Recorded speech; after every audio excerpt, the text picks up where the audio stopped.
मला फिशर आहे, तर मी काय खायला पाहिजे?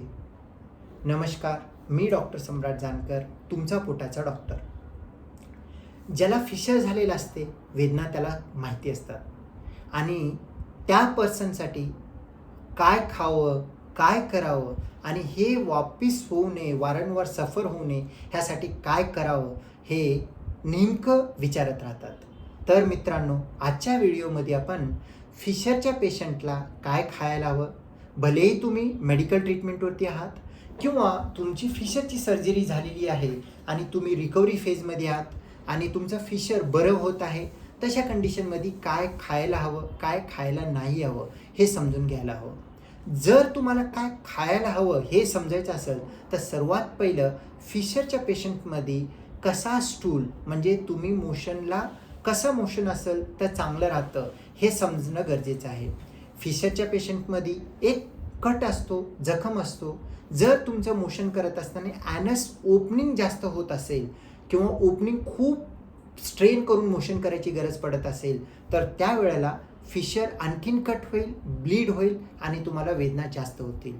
किंवा तुमचं मोशन खूपच पातळ असेल तरीसुद्धा तो मोशनमधला जो काही इरिटंट असतो त्यामुळे तुम्हाला फिशरची वेदना जास्त जाणवतो किंवा जळजळ होते किंवा त्या ठिकाणी आग पडल्यासारखं होते. म्हणजे आयडियल मोशन कसा हवं असायला हवं फिशरच्या पेशंटमध्ये? सॉफ्ट आणि बल्की, म्हणजे मोठा स्टूल आणि एकदम नरम लवचिकदार राहायला हवं. आणि जर तसा स्टूल असेल तर तुमचा फिशर नॅचरल रिलॅक्स होतो, जास्त प्रेशर होत नाही, तुम्हाला जास्त ताणून मोशन करण्याची गरज नाही पडत आणि मोशन जात असताना तो जितकं ओपनिंग मॅक्सिमम ओपन होतं तितकं ओपनिंगमधून आपला शेप चेंज करून मोशन पास होतो. त्यामुळे वापस फाटण्याची किंवा रक्तस्राव होण्याची, जळण्याची अशी शक्यता कमी राहते. मग जर असं मोशन व्हायला हवं फिशरच्या पेशंटसाठी तर तुम्हाला काय खाल्लं तर तसं मोशन होतं. बरेच असे पेशंट असतात, मला फिशरची वेदना खूप जास्त आहेत म्हणून गेले 2 दिवस मी पाण्याचाच आहार खातोय, फक्त पाणी ज्यूसवरती आहे. हा सर्वात मोठी चुकी तुम्ही करत आहे.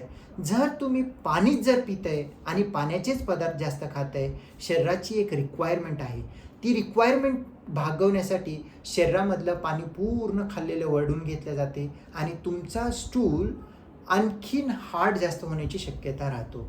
मग मित्रांनो, तुम्हाला जर का फिशर असेल किंवा फिशरची सर्जरी झालेली आहे, हिलिंग करायचं असेल तर तुम्हाला जास्तीत जास्त फायबर खायला हवा. फायबरमध्ये तुम्ही घरातले कोणतेही फळभाजी घेऊ शकता, खाण्यामध्ये भाजीपाला जास्तीत जास्त घेऊ शकता, फळामध्ये कोणतंही फळ चालेल.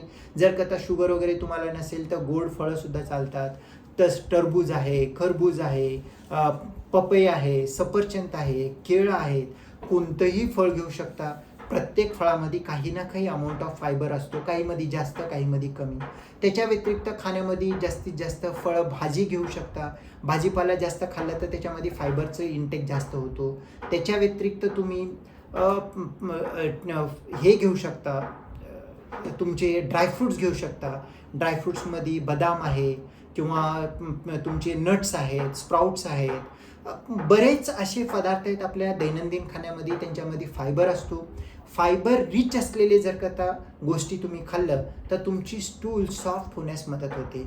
फक्त फायबरनं स्टूल सॉफ्ट होते का असे नाही, तुमचं स्टूल सॉफ्ट करण्यासाठी फायबरसोबत पाण्याची सुद्धा आवश्यकता असते.